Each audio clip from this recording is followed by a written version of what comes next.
I thought I was in the Midwest, where we say the goofiest words. Ope. Ope. Ope.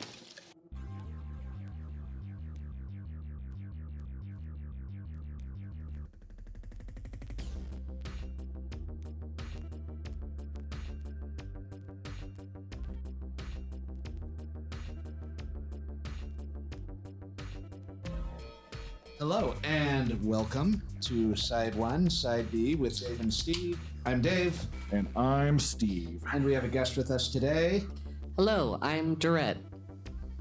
That's it. And that is it. They are not a musician. You are our second guest that's not a musician, I think, at this point. Ooh, I'm honored. Yeah. Excited to give you very bad opinions about music. Yeah. Bad opinions about music is my middle name. And they have to listen to my music all the time because we're married. This is like the best episodes of Minion Death Cult are the ones where they bring Alexander's partner Ani on anyway. So, you know, we'll get that real dynamic, the real chemistry there. Oh boy. That's a lot to live up to. I don't know, man. So anyway, what do you all know about new music? I am typically an older music fan. I remember one time I was talking to somebody on Discord and they got mad at me for not recommending any bands from the last 10 years or something like that. And so, yeah, usually I stick around the 70s, 80s, and early 90s. Although with the stoner rock movement in the 2010s, there's a little bit of a spike there. But yeah, for the most part, not a lot of new music in my listening. Have you listened to any albums released in the current year, 2025? Not anything major label. I've listened to a few things from friends on Bandcamp. Okay, yeah, that counts. So I guess I'll call out my buddy in Void Scan, who is going to appear on an episode someday. He's got a new thing out called the Rubicon Saga. Well, the album we're going to listen to is an independent record. It was released by the band's own label, but this is their fourth album, and they just started their own label and went from a bigger independent to their own label. So we'll get into that a little later. So this is self-released. I kind of feel like labels are a little obsolete these days. So they are, yeah. And this is a band that's played festivals, so it is bigger than listening to like a Bandcamp of a friend's. Durette, what do you listen to new music? I pretty much only listen to new music. I remember early in our courtship when I asked you, quite seriously, if you listened to any bands that were still around and didn't have dead members, and you thought about it for a really long time, and then you named Sparks, which was not quite the decade that I was thinking about. But they were still making new music. They still are making new music. They are in their 80s and 90s. Yeah. Good for them. I think they're in their 70s. I think they're like my parents. Oh, then I'm sorry. Never mind. That is new music. Yeah. No, it reminds me how my dad will sarcastically tell me how my mom will tell him he's stuck in the 70s. I'm like, Dad, you are stuck in the 70s. Your dad is the most stuck in the 70s out of anyone I've met. We're going to have him on when we do the Molly Hatchet Double Live album, so that'll be fun. Nice. Well, this is my favorite new band that's making new music. They are Sweden's own VIAGRA Boys. They have just released their fourth album called VIAGRA Boys. How did Anthony Fantano pronounce that? VIAGRA Boys? Anyway, it's self-titled, but they broke up where the space was to make it annoying to say. Well, what do we look like? Guys that pronounce things correctly? Yeah. But yeah, they are a Swedish punk / post-punk band that I just love. They are catnip to me. I have described their music as the two best phases of Iggy Pop's career played at the same time, which would be the Stooges Funhouse era and Iggy's Berlin era with like The Idiot and stuff like that. So it has the stomping, furious guitar and sax rock and roll, and then the weird and spooky electronics with it too. I've loved what you've showed me from them so far, and I love the Stooges album you played for me. So I'm calling it. I'm already gonna love this. Yeah, they are a Swedish band, except for their lead singer, who is who is an American who has lived in Sweden since he was a teenager. So basically Swedish, but he is a little bit of an outsider. I just did my genetic test and I'm like 5% Swedish, so. Ooh. But you've never lived in Sweden. No, No, but you'll unfortunately relate not. to this. I moved there. Yeah. On a very deep level. This will be your music. I also found out I'm 20% English and I kind of went, ugh. Haha. Although that explains why I love Black Sabbath so much. Yeah. I attribute that to I always my family always, at least my dad always talked about how Scottish we are. I'm like, oh, atrocities. Yeah. But yeah, the VIAGRA Boys, though, this is their 4th album, and like I said earlier, it is their first self-released one. It is brand new. I have only listened to it all the way through once. I did watch the singles a lot as they were coming out. The music videos for those were great. But yeah, this is a little bit of a departure from their previous album, Cave World, in that my main source for this is just having listened to it, followed their interviews and stuff online, and then I did watch the Anthony Fantano review of it, which was good. I'd recommend watching that if you want something that's more of a review that would rate it and tell you whether or not it's worth buying. I think it's worth buying, and Anthony Fantano agrees, but that's not really the focus of the kind of work we do. But yeah, this is a fantastic album, but this is their 4th one. It's a little different from their 3rd one. Their 3rd one was more political than this one. Not that this one doesn't get political, but Cave World was kind of Devo-esque in that it was about the regression of the human race to a more savage state, much like Devo. This one, Sebastian Murphy, their lead singer, said that he didn't want to do as many politics because he found it exhausting how much they did it on Cave World and wanted to do something a little more personal this time. And as a result, it reminds me a lot of their 2nd album, which is Welfare Jazz, which is a breakup album, basically. It was all the songs he wrote after a long-term relationship ended where he realized he was the asshole. So it's a great album. This one doesn't get that heavy. This one, I think, is more generalized ennui. He's probably grown as a person since making the revelations about himself that he did for Welfare Jazz. So this is like Am I the Asshole, except in musical form. Yeah, well, Welfare Jazz this is Am I Depressed? But yeah, this is VIAGRA Boys. Steve, I'm gonna have you look at the art and tell me what you see and what you think. The first thing that kind of sticks out to me is it kind of looks like that same group that did the Pink Floyd album covers. I'm failing on the name. Do you remember? Nope. No, but I know what you mean. Yeah. Yeah. It reminds me of something that'd be kind of psychedelic or just weird. Like you could put Pink Floyd on the side of this and be like, oh, they have a new album for some reason. Why do they have a new one? That doesn't make sense. Similar paints. Like I think it's watercolors. Yeah. Yeah, definitely watercolor. And the face is very disturbing. It's got like a hat that's like a cone, a perfect circle for a mouth.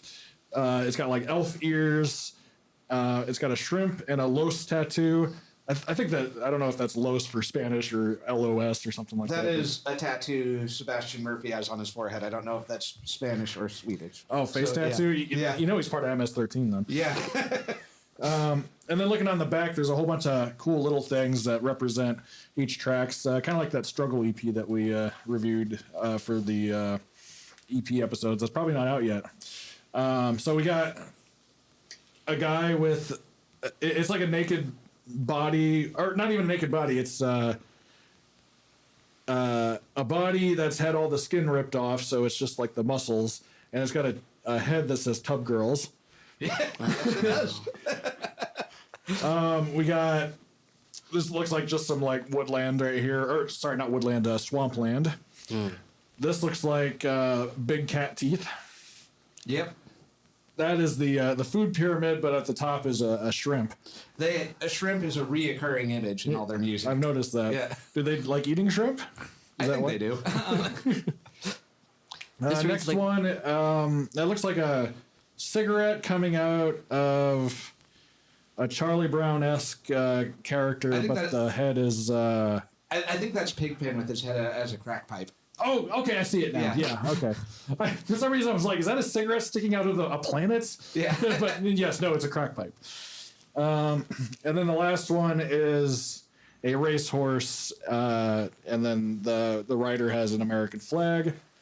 And then for the songs on side B, we have a California raisin, a sign that says, "Our policy, don't eat animals if they don't sweat. Smoking crypto is bad for your health." And we got one that looks like kind of like the Grim Reaper, except instead of a scythe, he has a what is that, a trident? Trident, yeah. And he's got like a wizard hat. So that makes him like 20% cooler than the actual Reaper. And the Reaper's already really fucking cool. Yeah. And then the last one's like piano keys. So Yeah. Oh, then you missed in the corner. There's a yin yang. And there's a yin yang that says you, me. Yeah. Okay, now that we're done with Steve's Rorschach test, let's talk about the album. And it is blue vinyl, but yeah, go ahead and take the sleeve out. Fancy. Did the blue cost extra? It did. It cost like $5 extra. Ooh. That's how they get you. Mm-hmm. Oh yeah, it's got the disturbing mouth as the place where you put the record. So Yeah, it's like a blow up doll mouth. inside you got some pictures of the band, looking very serious, very serious. Very serious. So serious. Black and white. Yeah. Very classy. Here, talk about the lineup. All right, the lineup is Henrik Hoker, Sebastian Murphy, Tor Sejodin, Elias Junquist, Oscar Karls, Linus Hilberg, and Pelle Gunderfelt. If you want to know what instruments they each play, I will bring that up because that is not listed. They're all just listed as writers in production. Oscar Karls plays guitar and saxophone, as well as flute and bass clarinet. Linus Hilberg is the guitar player. Henrik Hockert is the bass player. Elias plays synth, piano, and the sampler. Sebastian Murphy does lead vocals. And Tor plays drums and percussion. Everyone who isn't the lead singer does backing vocals. Pelle Gunderfelt is the producer, additional contributor, and he plays percussion, electric guitar, acoustic guitar, piano, and synthesizer. Robin Schmidt mastered the album. And then the guest musicians on this, you have Clara Keller on backing vocals, Anneli Tornqvist on backing vocals, Eleanor Lindahl on backing vocals, Lavosa Bigerson on backing vocals, and Lalo Sissoko on percussion. That's a lot of people with a lot of complicated names. Yeah, my Swedish pronunciation is pretty shitty. The main lineup of the band, though, is... Well, you're going to read them again. 6-piece guitar, bass, drums, vocals, synthesizer, sax. Remember when Trump got shot and that picture of him, with him defiantly raising his fist and the flag behind him? Yeah. I remember somebody in the VIAGRA Boys subreddit posted that picture, and then they posted a picture of one of the band members implying that he was a Secret Service agent. Yeah. Yeah. That is something well within what the people who are a fan of this band is. It is largely, I am probably their typical fan, aging punk. I saw them open for Queens of the Stone Age last year. Really great show. They were fantastic. So were the Queens of the Stone Age. But I saw so many people who looked like me in the crowd. Dave found his people. Yeah. They used to meet at Brothers, but he's bitter. Yeah. He's bitter that it doesn't exist anymore. It should still exist. But yeah, on the first side, now that we've described the tracks and pictograph, we have the first song is the first single off the album, which is Man Made of Meat. Then we have The Bog Body, which was the third single off the album. Uno 2, which was the second single. And then we finally have songs that weren't released previously. We have Pyramid of Health, Dirty Boys, and Medicine for Horses. And that is the first side right there. Is Medicine for Horses a reference to what I think it is? Maybe. We're going to talk about that once we listen to it, because I was expecting it to be what I thought it was, and it seemed to be about something else. Okay. But we will definitely talk about it when that comes up. All right. Keep your secrets. Yeah. I mean, we all know what we think it is. I'm gonna throw this on.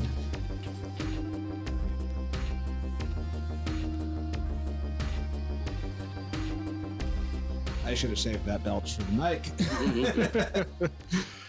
And we are back. What did you all think of side one of VIAGRA Boys? I liked it a lot. I've liked a lot of the VIAGRA Boys you've played for me in the past. I don't know that I've listened to a full album. Yeah, I've got a lot of individual thoughts. What did Steve think? Yeah. What I really liked about this album is every song kind of had its own vibe and style. I think that's something that's been missing from a lot of music from the last 20 years or so. Is it feels like a lot of bands feel like they just need to release the same song 10 times and they're afraid to like break out into like different sounds. Like this album, at least this side anyway, I expect this to continue to the next side. All has a different vibe, but it all sounds like the same band. And I love it when albums do that. That's something that I love about 70s albums in particular is they weren't afraid to try like 4 or 5 different styles even. Yeah. And yeah, this really had everything. Yeah. I like the use of the electronics was all really varied throughout the whole thing. Having a multi-instrumentalist in there too also really helps, like with Oscar playing both guitar and sax as the song needs it, as well as flute and bass clarinet. Like there were a lot of instruments on this. Yeah. Yeah. Let's see, were there other albums this like instrumented? Their other stuff is pretty instrumented. This feels like a step up in some regards, although this reminds me, like, in terms of like the mix and the arrangement and just how much they are willing to hash out the sound in the studio by like doing overdubs and putting echoes on stuff, not necessarily trying to exactly just recreate their live sound, reminds me a lot more of Welfare Jazz than it does of Cave World or Streetworms, their first album, or even their early EPs. So yeah, this one feels much more like built in the studio, which is a good thing. Like I like both the raw live sound, but also just like when you can go into the studio and just let's see what kind of sounds we can make is also, I think, a really fun approach. So Yeah, I kind of found that liberating when, I went to... In Megaton, I was always focused on making sure that everything that we did, we could reproduce live.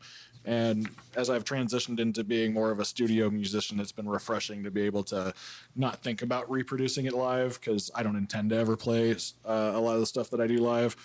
And it's nice to hear them break out into it, although they'll probably have to figure out how to play it live. And I'm sure it'll be a nice challenge for them. yeah, and I think they already have like figured out, because I've seen like there's video of them doing like these songs live now, and I have to watch them all. But yeah, with MIDI technology, you can really accomplish a lot. I will point out one thing: Elias, their synth player, like his main synth, one of his 2 main synths, he uses an MS-20 like I do. So The MS-13. yeah, the MS-13. So it's like I have some ideas for how to get some of these sounds, but like he really knows it. Like he really knows how to really move in and out and like get the most out of that instrument. And yeah, he's great. But yeah, let's go track by track now. First track, and also the lead single off the album, "Man Made of Meat." The vocals and lyrics I thought were really funny. Like the talkie vocals kind of remind me of something. I don't know if I'm picturing like surf rock or skate punk. Yeah. But yeah, I really like the sarcastic, funny venom on this one. This song is what I was mostly thinking of. Like when you mentioned bringing this album in, like this style is what I was mostly thinking of going in. So would you say this one's more typical of like their other? Yeah, this one was also a good choice for our lead single, because it's like familiar. Like it's familiar. It's what like fans of the band would expect. This is very typical for their sound in a good way. But yeah, this is very much them. I love the belch in the lyrics early on, just like while I was singing, just like belching through a word there. I did that on Megaton's record for Alcoholic Wizards. Nice. The lyrics were hilarious too. Just like They were. Yeah. The like the bit about like he did like a little Cramps reference with the I watch TV, and then like went into his own thing about the death of Matthew Perry. So some gallows humor there too. Yeah, there were multiple moments where I'm like we all just kind of laughed out loud. About a man named Chandler Bing who drink hot dog flavored water on this show Tub Girls. Yeah. Amazing. Well, yeah, this is a really fun song, but it's also kind of hinting at kind of like the theme of like self-sabotage, depression, all that. That's throughout the whole record, really. Like there's and this song wasn't not political to like if it was 1970 I have a job in a factory. Like this is like there's kind of the alienation of not having a direction in your life because all the good jobs have been outsourced and that type of thing. Yeah. But like there are times when like I really feel I hate almost everything that I see and I just want to disappear. That's that's a mood. Yeah, that's like listening and then reading the lyrics. It was really surprising how like driving the song is, in spite of like some of the nihilism and the hopelessness that are sprinkled throughout. Yeah. Then also the vocalizations, which I've heard this song a lot because as soon as it dropped, it was on repeat in our house. Yeah. But recently I trapped you in a car and forced you to listen to Dochi's album, Alligator Bites Never Heal. Great album. And you commented on like the way that she uses like the sounds of like breath and growling. And I heard a lot of that, especially with of the belch in Man Made of Meat. And they're just not being afraid to do weird stuff with the human voice outside of just like singing or rapping. Yeah. And this is one where the saxophone player plays guitar instead, and I liked the way the two guitars bounced off of each other quite a bit. Like good dynamics. The bridge, the I subscribe to your mom's OnlyFans, really funny. I think we all laughed out loud when it got to that part, and like the two, like Durrett and I knew that was coming too because we've heard the song a bunch of times. But it's still funny.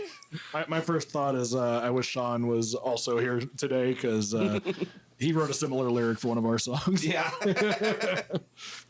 it's how a lot of people consume porn now, so it's worth commenting on. Yeah, I don't know if you were in the room last night.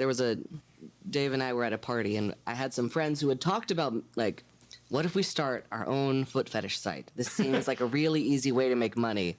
And then they realized how much, like, parasocial work goes into that and how they'd have to invest in, like, chatting, and that's where the real money is. And hearing that in the song, I was like, oh, everyone knows this. I see. Yeah. I can't care about your feet unless I like your personality. Well, the funny thing, too, is we're all romantics at heart. This is an AI chat program, too, so it's like, subscribe to the mom's OnlyFans, but he's not really talking to the mom. So, yeah.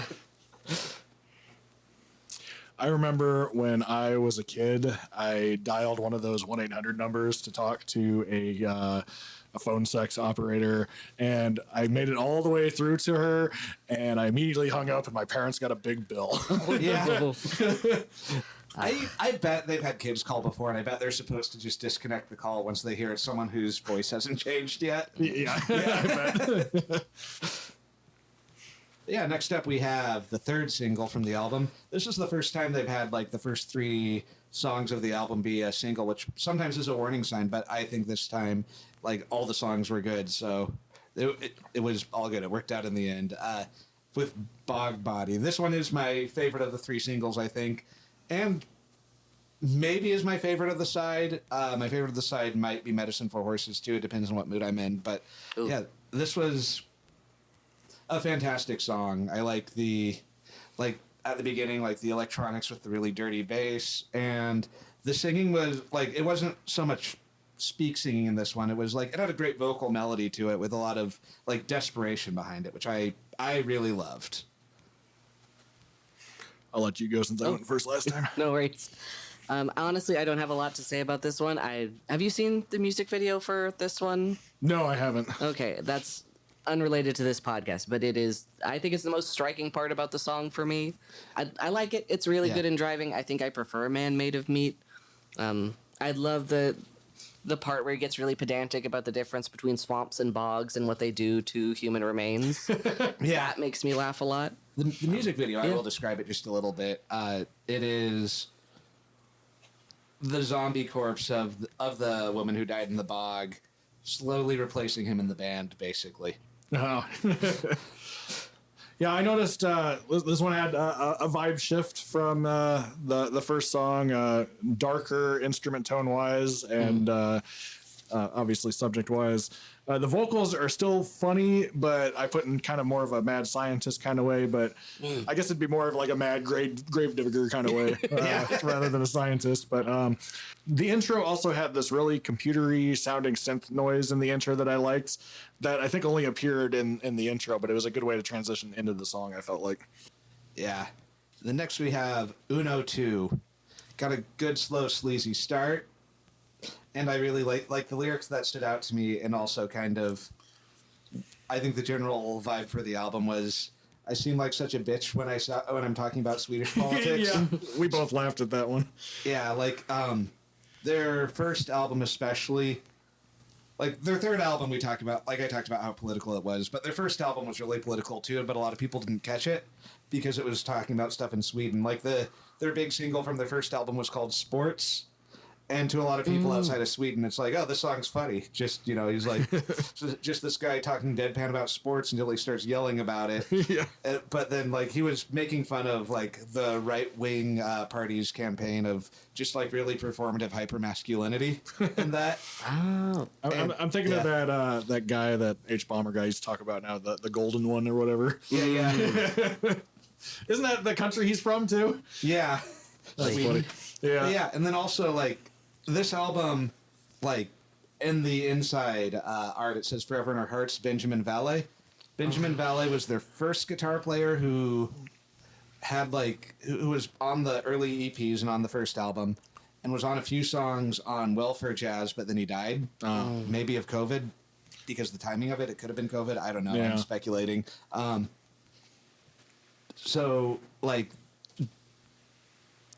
The wistfulness of this album, where they're thinking more about their dead friend than the album after it, and they're more focused on politics, makes sense. And it was an interview I read with Benjamin Valle around the time the first album came out, that's where I basically found out that Sports was a political song. Really made me think of that too. Sports is a good name for a political song because it really is. Most people treat it like sports, I feel like. Yeah. Uno 2, I really liked its 80s synth rock vibe. It kind of had a gothic thing. I love that kind of, I don't know. I'm trying to compare it to something would The Cure be a good comparison? I don't know. Yeah, somewhat, Maybe. yeah. The flute, though, that's not really something you get from The Cure. The flute was great. The flute added a lot to it. This might have been a fun one to show to him too. But yeah. Is there an Uno 1? No. Let me make sure that's not a track off of an earlier album, though. Really quick. Sorry about that. If you had something else to say, that the flute was really cool. Some of the lyrics read like a vet appointment from the animal's point of view, which I thought was. Yeah. I do love the idea of our cat trying to figure out where the veterinarian is from, if it was Croatia or Australia, because he wasn't paying attention. Yeah. I remember I had an idea for a band right after Megaton that was basically just Megaton, except we added Dan on vocals and flute, but Mario didn't want to do the flute for some reason. And because he didn't think it would pair with heavy music, and I disagree. I think it would have rocked, but well. It was cool to hear the flute in this song, though. Yeah. Unless Uno 1 was from one of the maybe I'm missing an EP, but it's not from any of their previous albums or any of the EPs I have. So Good to know. Thank you. No, it was a a good question. That's a conspiracy. What happened to Uno 1? Yeah. It is a good joke, though. 1, 2. That's probably just what it is. Yeah. This one did remind me a lot of one of my favorite songs off of Welfare Jazz, which is the one you've latched onto the most from that album, which is Creatures. Yeah, man, yeah, I hadn't met that connection. Creatures is really sort of melancholy in the same kind of way. It's slower. Yeah, mournful almost. This feels a little more bitter than Creatures does at times. Yeah. But it's still, it was a good listen. Yeah.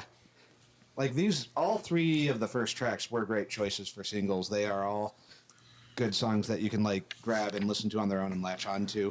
But now we are getting out of single territory with Pyramid of Health, which this one was also funny. I didn't want to, because Anthony Fantano also pointed it out, I didn't want to make the Marcy Playground comparison, but it is a pretty direct reference at the beginning of the song. The hanging out. Yeah, it sounds like it references the beginning of Sex and Candy. So like it is. So it's diving a little more into like '90s alt rock than the Viagra Boys tend to, which is an interesting approach to do.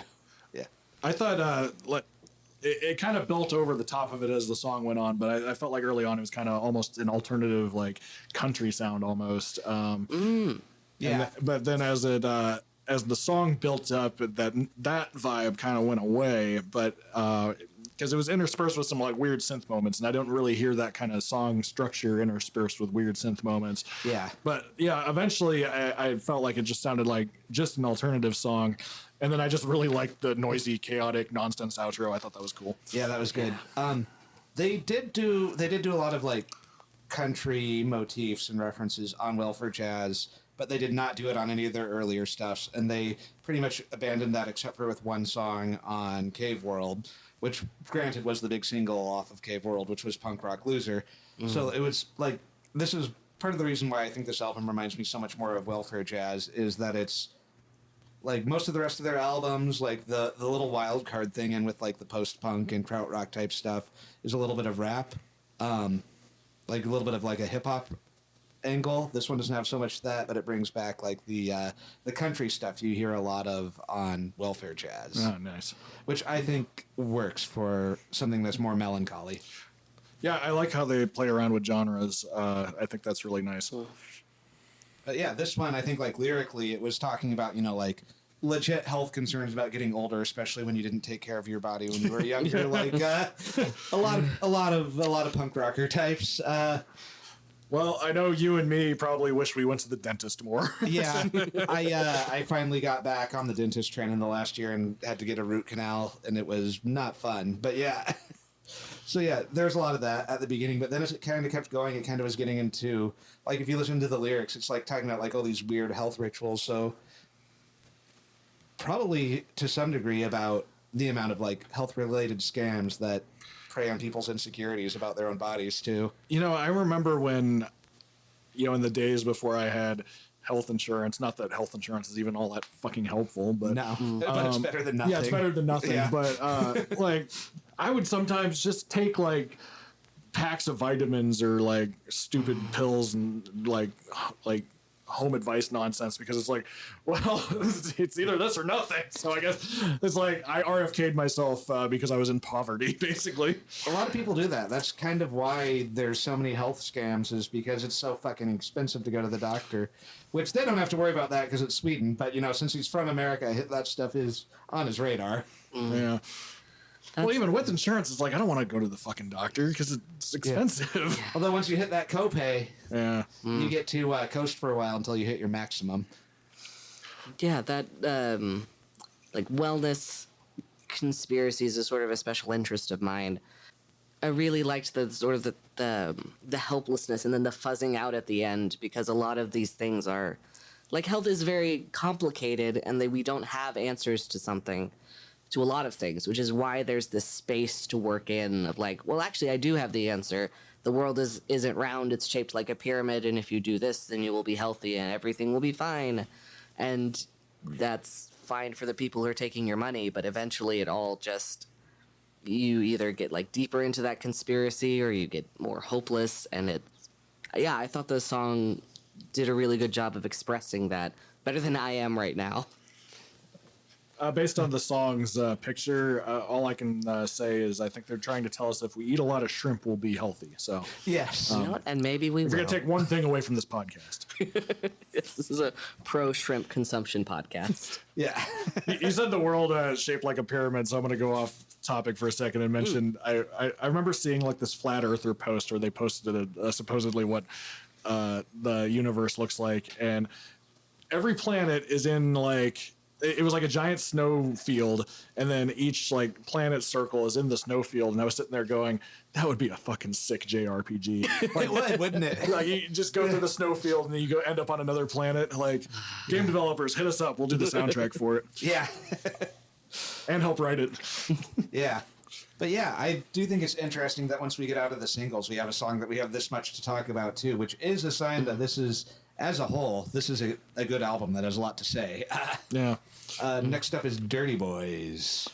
Oh, that synth line. Oh yeah, that synth line. Yeah, This one was funky. Yes. Yeah, angry and funky. I like the venomous vocal delivery, and the Elvis gibberish was hilarious. Yeah, this one wasn't like as funny as the other ones until the Elvis the Elvis gibberish came in at the end. So that was real nice. It gave it a little moment of levity because this one was darker than all the previous songs. Really, otherwise this was just like fucking bleak, really sleazy too.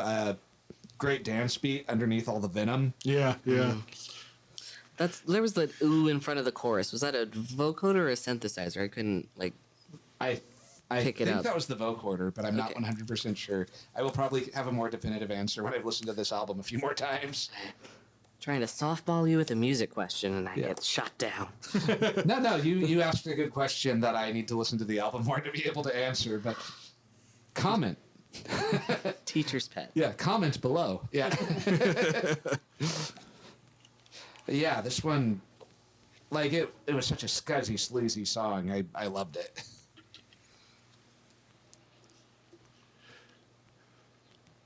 Yeah, and then last track, Medicine for Horses, which I am pretty sure was not about ivermectin. No, I don't think so. Yeah. I was listening to the lyrics. I don't know what it's about, but nothing in the thing like or nothing in the lyrics made me think of ivermectin. But as far as vibe, it was really melancholy and pretty, but it also sounded like it was melting, and I like that. Yeah. You guys were thinking about ivermectin. When they said medicine for horses, I was thinking about, oh yeah, you shoot a horse when it breaks its leg. And so the lyrics, I was like, oh, this is clearly about like nihilism and suicide. So Yeah. ivermectin would have been a lot more fun, I think. It would have been, but like they already did it, like Pyramid of Health is kind of my thought. I think he definitely knew people would think of ivermectin, especially if they'd listened to Cave World, where they had. He's probably like, ha, Yeah. tricked you. Exactly, yeah, because like they had a song on Cave World called "Creepy Crawlies" where it's about adrenochrome harvesting, and it like has just like like him yelling unhinged about didn't you read that article I sent you basically just so yeah, like I think this was like you expect him to zig and he zogs, which I think was great. I really do like that like that angle. They like when a horse is too injured you have to shoot it. That's definitely what I got from the lyrics too. Yeah. Like, and then like that part where he was talking about wanting to say goodbye to his wife because she was like the one thing that didn't suck too was incredible. It was like heartbreaking, and yeah, this one might have been my favorite, but I'm also not gonna put it on a mix. I'm probably gonna put Bog Body on a mix. Yeah. Yeah, my only other note is this sounded like the couple of months I spent trying to figure out if I liked Churches or not as a group. Oh yeah. Sort of that dark, synthy, like almost dance, but not quite, I think. Yeah, just like that haunting kind of synth and piano mix too, like and then the sax, and yeah, it felt like listening to it felt like drowning almost, just like the heaviness layering on you, not heavy as in like heavy metal, but like the heaviness of the lyric, and then like just like the electronics feeling like it was dragging you under. Is that the group that uses the V instead of the U in the name? Yeah. For a long time, I thought that was a black metal group, and I was so confused why so many people were into black metal suddenly. But yeah, this song reminded me of like when I was at my most depressed and just like lying in bed and couldn't sleep. Like just that general vibe, and then like all the references to like the self-sabotaging thoughts. There were parts of this that I related to, which was rough. But yeah, it's a great song and like great use of echo and reverb throughout it to just make you feel like all the muck and mire of wanting a horse to step on your head so that you could just end it all. Medicine for horses could also be medicine for dogs, like the book Old Yeller. Yes. No. No. Yeah. Now the audience is depressed. Yes. You're welcome. You're welcome. Come down into the bog with us. I'm glad this was the end of the. Not to say that there aren't depressing songs on the other side, but I'm glad that this was just the last of the first side rather than the very end, because otherwise this album would probably be even more depressing than it already is.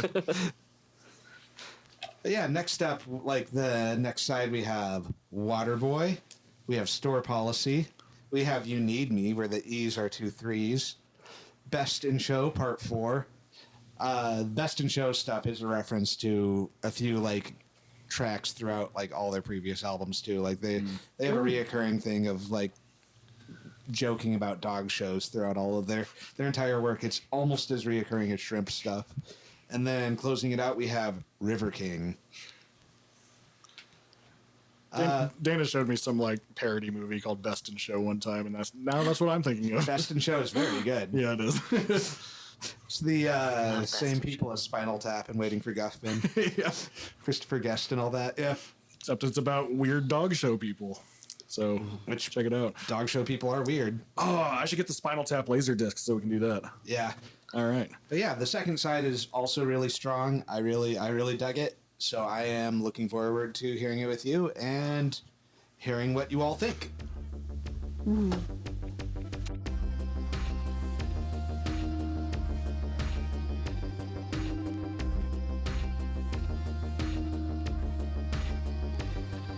And we are back from side B of VIAGRA Boys. What did you all think? It was another really excellent side of music. A lot of diversity and a lot of really high moments that I quite enjoyed. Yeah, sorry. It's hard to... The talk after the last one was really... It hit me some places. That was... Yeah, I liked it a lot, too. There were a lot of really good songs that I'm going to come back to. Yeah. There's... Like, there isn't a single song I would cut from this record. I think every track was great, honestly. Yeah. Like, this is...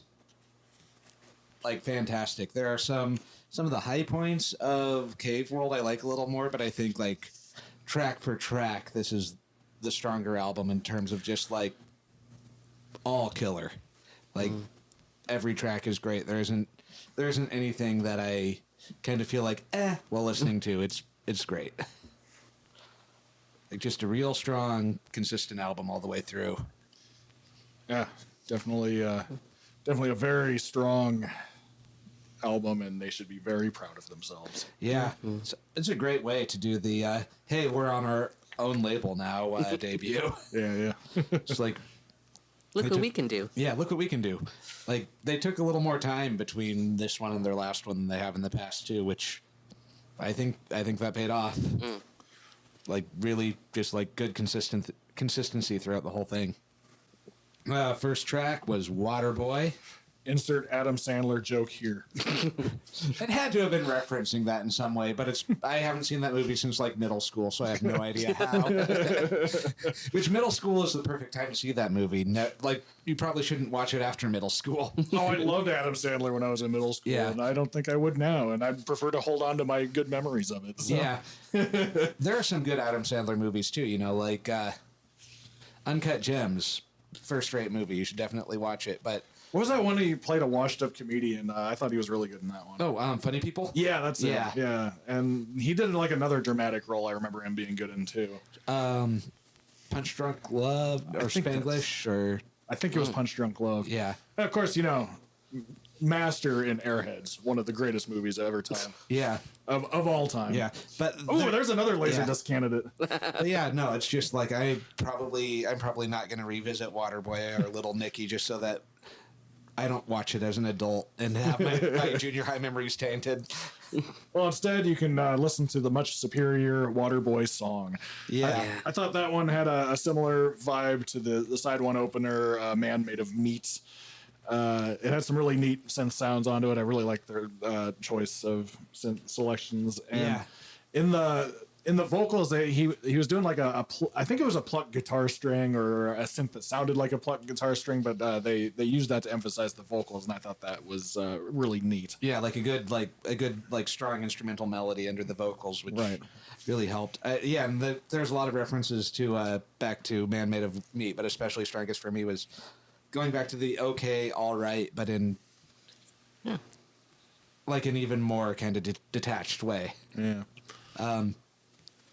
I do like how the beginning started off with, just like for the intro, like an annoying sped up voice type thing, and then started the song proper. And rhyming nostalgia with chlamydia. It was a stretch, but it was great. It worked for the song. It was a joke, so it worked. Yeah. Yeah, that's my only notes. But back at it again with the okays and the all rights. And then there was a lyric, like something to the effect of like, "Oh, you got a new job, you fucking rat. This ain't what you want." Yeah. That was a really good way to have that thought in there. I liked it a lot. Yeah, like there's a lot of things that feel like they came out of my internal monologue in this, but didn't. Like when I hear this, I hear it's like, oh, that is so great. I can relate to it. I wish I'd thought of it first. Yeah, that was one of those moments. Yeah. Next up, we have Store policy. Store policy. That one had a really cool, like hip hop kind of vibe. It had like a deep sub bass, which I like because it allowed the bass guitar to be in more of like a fuzzy, higher mid frequency. Yeah. And there was a lot of instrumentation on this one. A lot of organized chaos, as I like to call it. Yeah, this one was a little more political than most of the rest of the album, and then like that with the hip hop components, which they did get into a little more on Cave World, felt like a little bit of a throwback to their previous album, which was good. I like for people who wanted more Cave World, I felt like there was a degree to which this was like a here's something a little more in those veins. There's another song that reminded me a bit of Cave World, which we'll get to later. But yeah, it was good. I liked how dirty the bass guitar was too, and just like where it sat in the mix because you had the synth bass on it too. And then yeah, I think that like the instrumental freak out at the end was my favorite instrumental freak out at a band who's excellent at those. Yeah, I'm not an expert in hip hop or Death Grips, but it did remind me of the Death Grip song I've Seen Footage, which consistently makes my like top 50 most listened songs year after year. Yeah. It was like, fuck me up with that bass and drums. That was so powerful and driving. Yeah. The historically, this is probably still true, but historically, like the main instrumental writer for the song has been the bass player, which is why there's so much going on with the low end, I think, in a lot of these songs too, because like even when he's doing like the heavily distorted sitting in the middle bass like this, it's what he really pays attention to when he's writing because it's his instrument. So Nice. The return of the flute, that was fun too, which I did not expect in a song like this. It matched well. I like it when they break out the flute for hip hop style songs, which is why I liked the Andre 3000 solo record from last year too. Oh, look at you listening to albums from the past couple years. I'm doing that more. I'm getting better. You're growing as a person. I'm growing. Yeah. Yeah, this one was the weirdest so far in terms of just like where it sat with the other songs, but that's definitely not a bad thing. This was definitely a side 2 song, and that you can get a little weirder in side 2 because people aren't expecting you to stay to the same formula, and it keeps people awake to throw a bit of a left turn there. But yeah, this one, great song. I liked it a little more than Waterboy even. like if this had been the intro into the side, it could have been a strong contender for that too. Next up was You Need Me. Need. The threes are the E's. I like the guitar lead sound on this one. It had like a buzzsaw sound, but not like sometimes I'll say buzz sound, or sometimes I'll say buzzsaw sounding in reference to heavy metal. That's how I'll describe like a thrash metal. But this one sounded more literally like a buzzsaw. I felt like. I don't know. They might have been running it through a synth, like you used to do with Gong Farmer. I think they may have been. Yeah. And speaking of the synth, they had some really cool choices for the synth on this one. Very hooky. Yeah, this one, I liked like the punky bass lead and like at the beginning, this was the one that sounded the most like a straightforward punk song out of all the songs on the album, I think. But I did like how as the song kept going, they kind of built in the electronics and the sax to really fill it out as it kept going, so it didn't like stay straightforward. But it also, like, the straightforward aspects, like the driving guitar and bass, kept going throughout the whole thing. Like, yeah, this was a lot of fun. This one may have been my favorite. I still haven't decided because I'm still in my early listens through. So it's either, my favorites are either going to be Bog Body, Medicine for Horses, or You Need Me. Might depend on what mood I'm in. Say, that's quite the spread. Oh yeah, the three most different sounding songs, right? I'd like to point out to the viewers that when he said the line about, I know a lot of interesting facts about Europe in the 1950s, Dave and I both looked at each other and pointed at him. Yeah, that's totally me. Like this is like, this one felt like, yeah, their big hit off the last album was called Punk Rock Loser, and Sebastian kind of, like, despite the fact that they have to play it all the time, he doesn't like it very much because it's kind of making fun of a certain kind of guy, and people kind of think that's him, which it kind of was him at a different time, but I think this one feels kind of almost like a response to that, where it's like the guy who gets people depressed at parties by talking about facts about World War II and fascism. He has a high alcohol tolerance. That's definitely me. Like, punk rock loser, not so much. But like this, the guy in this song, maybe this is just Sebastian as he gets older. But yeah. I feel like if we did have Dan on for this episode, he would hear certain lines and this would be like, oh, that sounds like Dave. Yeah. Yeah, I love, like, Europe in the 1950s, like, all the facts about the last Japanese soldiers to surrender in the 90s. Like, fantastic. The guy who shows up at a party and gets people depressed. Yeah. I don't know, Dave. I've been to a lot of parties with you, and while you do go off on tangents, it's usually about fun things. Yeah. It depends. It depends on how much of a wrecker I'm feeling like, honestly. I guess I haven't been at parties where you want to be at wreckers. That's good. Let's pray that never happens. Yeah. And then I'll need to listen to it again to like get it stuck in my head because right now it's kind of gone. But I wrote down it reminded me of I think like 2 maybe Amel and the Sniffers songs. Oh yeah, it sounded like it would be a good piece to put next to Got You. I think it would. Yeah. And I think the sound it reminded me more of like You Should Not Be Doing That. That said, I need to listen to it again to double check.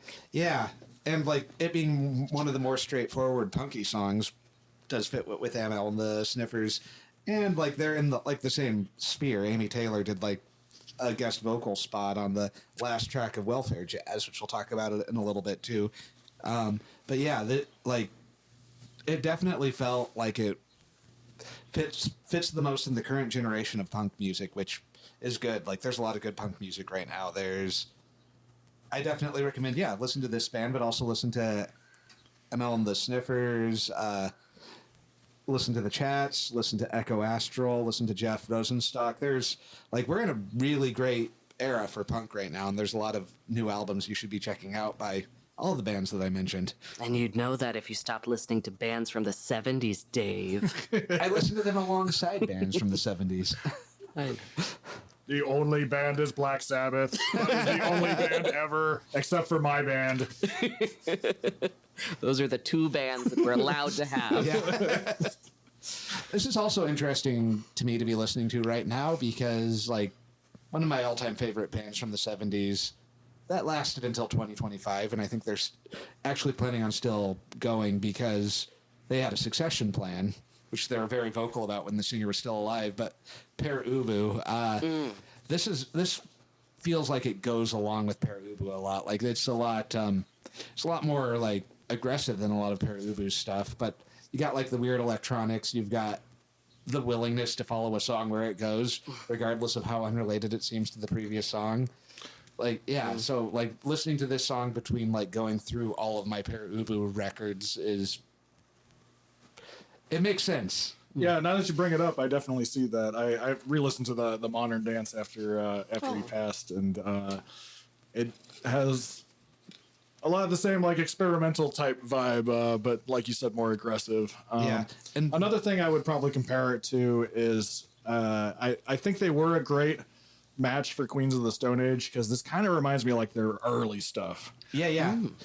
It has like the open space of like desert rock. Yeah. Exactly. Yeah.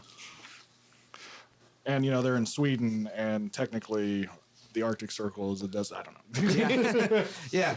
We'll say connecting the count. dots. Yeah. I don't think it'd be fun to have a generator party in the middle of a blizzard, though. No. Next up is Best in Show Part 4. The ranting was hilarious. Yeah.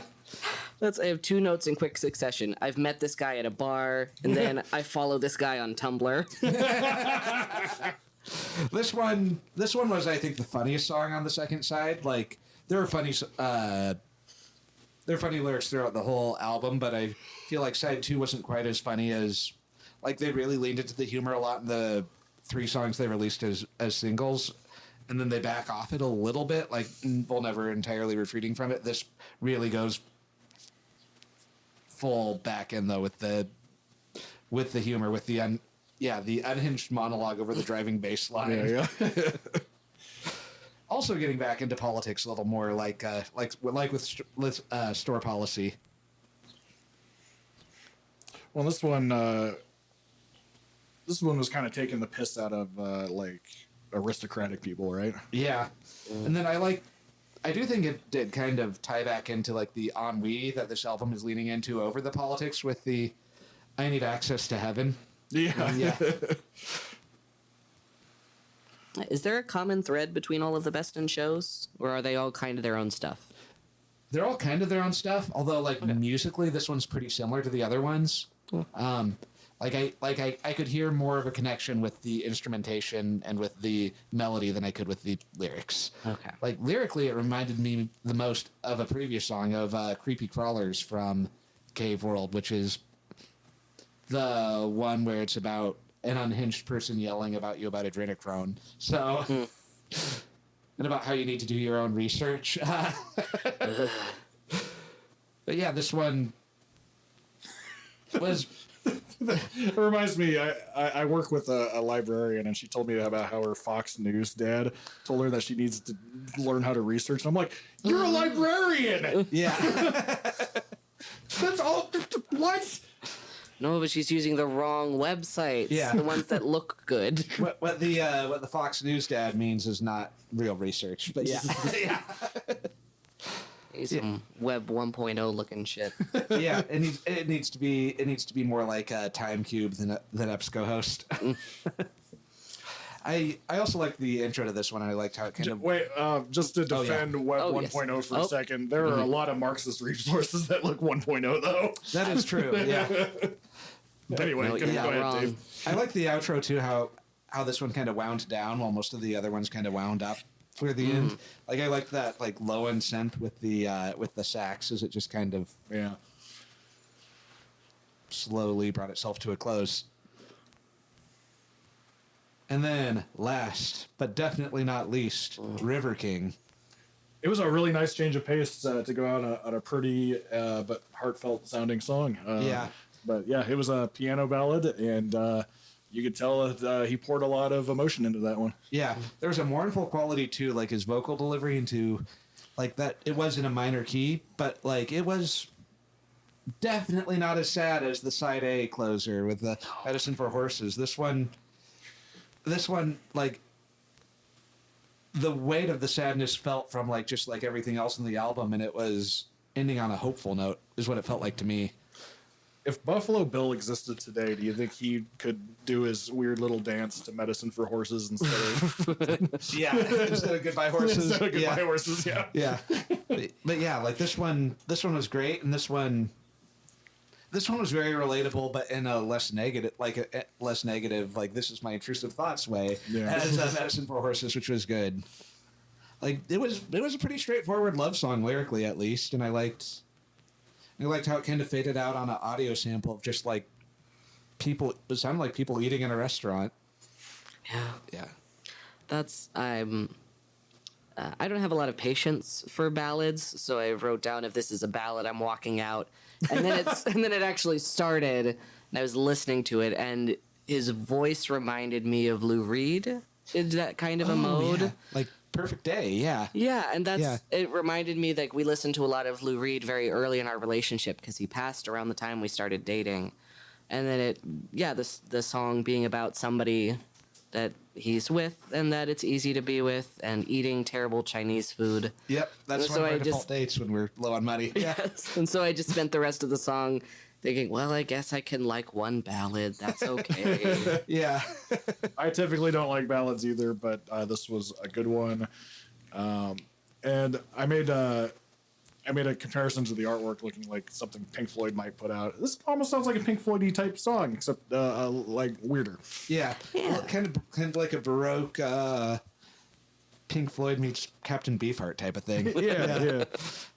Captain Floydheart. Yeah. But yeah, I like I don't dislike ballads, but if an album has more than 2 ballads, I tend to check out. Mm-hmm. And this, like, Medicine for Horses was a slow song, but it wasn't a ballad, so I really think this was like one ballad, which is the perfect number. Well, it's not a ballad like Def Leppard puts out a ballad. Yeah. Like it wasn't cheesy. It felt so natural. Yeah. Yeah. And it felt like a ray of hope after an album about imposter syndrome, ennui, alienation, isolation. Yeah, it was kind of a similar vibe to Changes from Sabbath. Except weirder. Except weirder. And Changes is one of those examples of, oh, hey, this is a ballad, but it fucking rips. Right, yeah. Yeah, that was the new VIAGRA Boys record, VIAGRA Boys. As a whole, really strong album. I would recommend listening to it. A plus. 2 out of 2. Yeah. Mm-hmm. Yeah, as Jake Duncan says, 2 out of 2. Yes. But yeah, this was a good record. I'm really glad that I got it. I'm really glad for it to be the first brand new record we do on the podcast after a full year. And now I gotta come up with a brand new record. Yeah. Well, it's okay. You guys can stay in the 70s. Yeah. I'm just teasing. There's good music there, I'm sure. Yeah. We did recently do an album from like 2001. Ooh. But yeah, I recommend listening to more VIAGRA Boys. You are neither a musician nor a stand-up comic, so you don't have any pluggables. So I don't. However, I listen do. to this podcast. Yeah, listen to this podcast. I recently put out an EP called Tyranny of the Clock. The concept I borrowed from a anarchist named George Woodcock. He wrote an essay about how we are enslaved to the clock, which were introduced by industrialists to make us more productive, and as a result, it has sucked all joy out of our work, all joy and enjoyment. So that's what it's not the title track, but I say Tyranny of the Clock in the song. So the somewhat title track. Dave also appears multiple times on it because I guess since Megaton, he's become my primary songwriting partner. Yeah.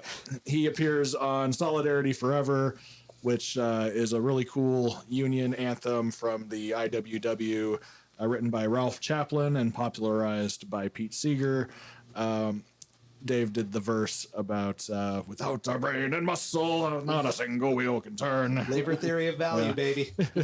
And you also did a really cool sounding organ that made the song sound sad. And speaking of flute, on this VIAGRA Boys album, our other bandmate Dan that laid down some flute, and he managed to I made it sound grim, Dave made it sound sad, and then he made it sound melancholy. So I thought that was pretty cool.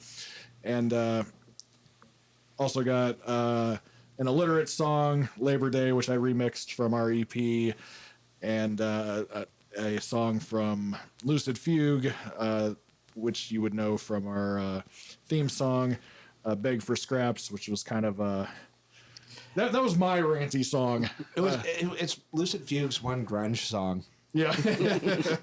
Well, what I think is really funny is I'm looking at the analytics of all of the services it's on, and it seems like everybody's listening to like the 4 original songs I produced for it, and then they drop out right when Labor Day comes in. I'm like, come on, guys, I'm part of those songs too. Yeah.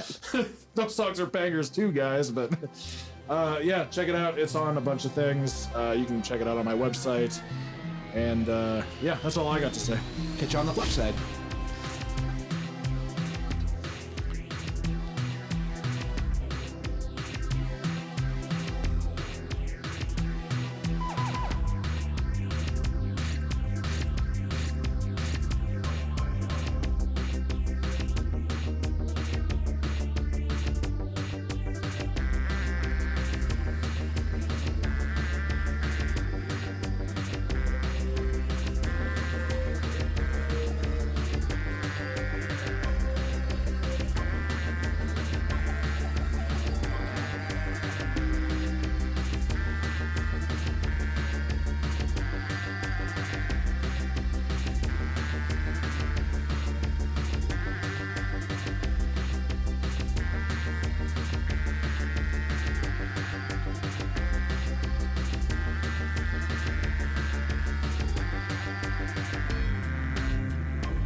Side 1, Side B with Dave and Steve is a Floof Goof Studios production. You can find us on Instagram at KillRockMusicSWS and Dave_Diction. You can find us on Bluesky at KillRock Music and Beastmaster General. Check out our musical projects, The Alliterates and Lucid Fugue, on all major streaming platforms, and links to each at my website, killrockmusic.com. That's KILRAVOCK music.com. This also includes my past projects, Megaton and Valley of Shadows, and my current solo project, Kill Rock. You can also find Dave's past project, Gong Farmer, at GONGFERMOUR.bandcamp.com. Thanks. Everyone we worked with is dead. Really ripped. Yeah. I need to change my pants. Check.